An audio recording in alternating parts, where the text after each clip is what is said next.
നമ്മൾ ഈ വർക്കല ബീച്ചിൽ നിൽക്കുമ്പോൾ ഞാനൊരു കാഴ്ച കാണുകയാണ്. ഇത് കണ്ടോ, ഒരു വിദേശി അവർ ഈ തിരമാലയ്ക്ക് ഓപ്പോസിറ്റ് സൈഡിലേക്ക് നീന്തുകയാണ്. അപ്പോൾ എന്നെയൊക്കെ സംബന്ധിച്ച് പറഞ്ഞു കഴിഞ്ഞാൽ തിര വരുന്നത് കാണുമ്പോൾ എനിക്ക് പേടിയാണ്, ഞാൻ കയറി ഓടുകയുള്ളൂ, അല്ലെങ്കിൽ എനിക്ക് നീന്താനും അറിയില്ല കേട്ടോ. അപ്പോൾ എന്നെപ്പോലെ ഒത്തിരിയധികം ആളുകൾ നമ്മുടെ നാട്ടിലുണ്ട്. നമ്മുടെ നാട്ടിൽ വെള്ളമില്ലാഞ്ഞിട്ടോ കായലില്ലാഞ്ഞിട്ടോ കടലില്ലാഞ്ഞിട്ടോ കുളമില്ലാഞ്ഞിട്ടോ ഒന്നുമല്ല, നമുക്ക് പലർക്കും നീന്താൻ അറിയില്ല. കാരണം നമ്മൾ ചെറിയ പ്രായത്തിൽ ഇതൊന്നും പഠിച്ചിട്ടില്ല എന്നുള്ളതാണ്.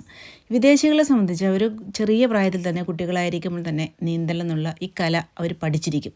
അപ്പോൾ നമ്മുടെ നാട്ടിൽ ഒത്തിരിയധികം അപകടങ്ങളൊക്കെ നടക്കാറുണ്ട്. വെള്ളത്തിൽ ഒരു ബോട്ട് അപകടമൊക്കെ നടന്നു കഴിഞ്ഞാൽ അങ്ങനെയുള്ള കാര്യങ്ങളൊക്കെ വന്നു കഴിയുമ്പോൾ ഒത്തിരിയധികം അപകടങ്ങൾ നടക്കുന്നുണ്ട്. അപ്പോൾ പലപ്പോഴും ഈ വിദേശികളായിട്ടുള്ള ആളുകൾ ഈ ബോട്ടിലോ അല്ലെങ്കിൽ അങ്ങനെയുള്ള കാര്യങ്ങളിലൊക്കെ ഉണ്ടെങ്കിൽ അവരാണ് പലപ്പോഴും നമ്മളെയൊക്കെ രക്ഷിക്കാനായിട്ടും കൂടെ തയ്യാറാകുന്നതെന്നുള്ളൊരു സത്യം നമുക്ക് മുന്നിലുണ്ട്. അപ്പോൾ അതുകൊണ്ട് നമ്മുടെ വിദ്യാഭ്യാസ സമ്പ്രദായത്തിൽ ഈ ഒരു കലയും കൂടെ ഉൾപ്പെടുത്തുന്നത് നന്നായിരിക്കും.